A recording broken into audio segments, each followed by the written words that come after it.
All right, Mr. Littlejohn, this is take two. I've already tried this once and it was way too long. I'm going to try to talk fast and get everything in. I do apologize for not getting the video to you. I forgot about you, to be honest. Top feeder. All right, so what we're going to do, your Langstroth hive is 16 1/4 wide by 19 7/8 long. You're going to take and get you some 1x6 white pine or whatever kind of board you've got available. Cedar would probably even work, I don't know. But anyway, 1x6, build you a box, just square butt joints, all right? Make sure you use a premium adhesive glue. Staple a snot out of it, just a bunch of staples.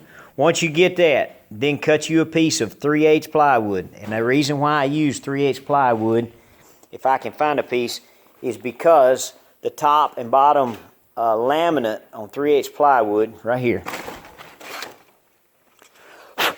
All right, if you look at the top and bottom laminate of that plywood, you see how thick that is? It's a 3-ply, so you have really, really thick top and bottom. So that's going to give you a lot more better performance when you're going to pour sugar syrup in that. So that's why I choose a 3/8. All right, so 3/8 plywood, I'm going to cut 16 1/4 by 19 7/8, and I'm going to glue it right on top of this box, which this box is flipped over, okay? Now the reason why I do that instead of notching it like if you were building a drawer, the reason why I do this is I'm putting water, sugar syrup in here. By setting this right on top, that gives me a full 3/4 inch adhesion of my glue to help seal this bottom of this box so that I don't lose my syrup out of my corners. I can put that construction adhesive in here and I've got this much contact. Now once I put that on there, I'm going to put staples about every 3 inches, 1.5 inches, 3 inches, whatever. I use 1.5 inch staples. I want plenty of hold, so in case this 3/8 plywood tries to walk off, then I've got an 1.25 inches or 1.125 inches holding down in this board to help keep that plywood. Now, you've built your box. You put your plywood down your 3/8. Now, if you notice right here, I have a lip, and I think you and I discussed this on the telephone, all right? This lip is 1/4 inch. I went over here and I take all my scrap, okay? If you look down here in my scrap bucket, I'm going to pick this stuff up. I'm going to set my table saw up, and I'm going to rip it 1/4 inch. 3/4, and I'm just going to rip it 1/4 inch long, maybe 5/16 thickness, okay? Just zip it out of there.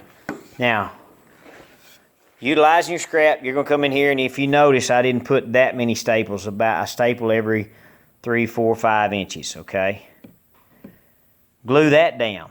What this is going to do, this strip is going to help hold this plywood because we're exposing this plywood to moisture. So it's going to, if given an opportunity, it's going to try to leave the country or at least buck up on you.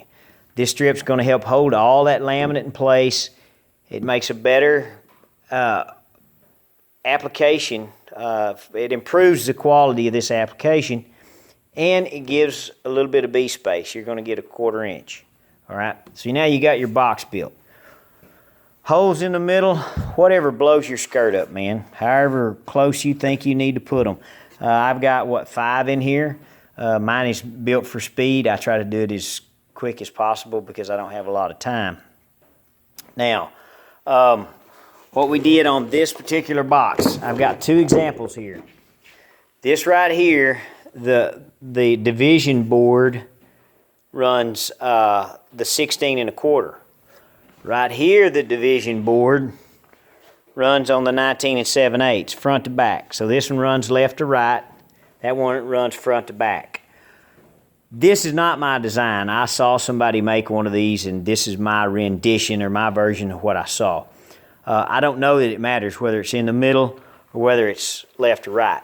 The reason why I chose left to right is in the wintertime, if this cluster of bees, if they move over to the left to take that honey off of that wall, if that's where they move to feed, then if I use this bottom board and these bees move over to here, then they've got to come all the way back to the middle, up, eat, back down, and then back over.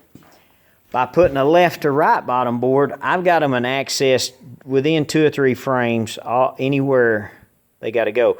Now, if they move back here, you know, I guess it's 6 one way, half a dozen the other. But this made more sense to me. Whichever way, you could probably put it in there diagonal if you wanted to. I don't think it really matters. Key things that you must remember. This board, I use a 2x4. Just mill grade 2x4, finished 2x4. The thing of most importance is you have to ensure that this 2x4 is glued to this piece of plywood.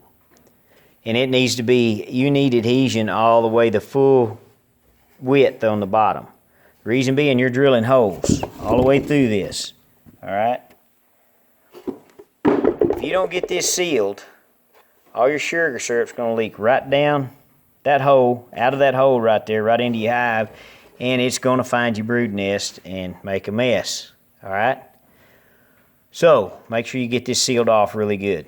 That's the thing that is the only thing that really matters the most, or that will be catastrophic, is not getting a good seal right here. Even if it leaks out the side, that's not really any big deal, because it's just going to run down the side of the hive, and all the feral bees and these bees will eat it that way. But this could be catastrophic to your hive if you used it. But anyway, that's it. I just cut a couple handles. Something you can, if you want to notch them in like your, if you got a setup and you can notch them like that, that's fine as well.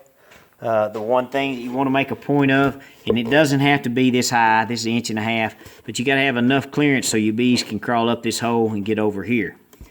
Now, that's the building of the box. Once the box is built, once you're putting it on your hive, here's what you got to do. Just go get you some straw or some hay or whatever, and just stuff all that down in there pretty nice and tight. This is going to keep your bees from drowning. Bees are like humans. When they get in water and they start drowning, anybody's close to them, they pull them in with them because they're scared. All right, it's the same effect. So make sure you just throw you some stuff down in there. Don't worry about it. Try not to get any moldy hay, you know, something that wheat straw works really well because it tends to float a little bit and doesn't absorb as much. Anyway, I'm at 7 minutes. I'm going to try to cut this short. If you have any questions, let me know. Take care, man. Good luck.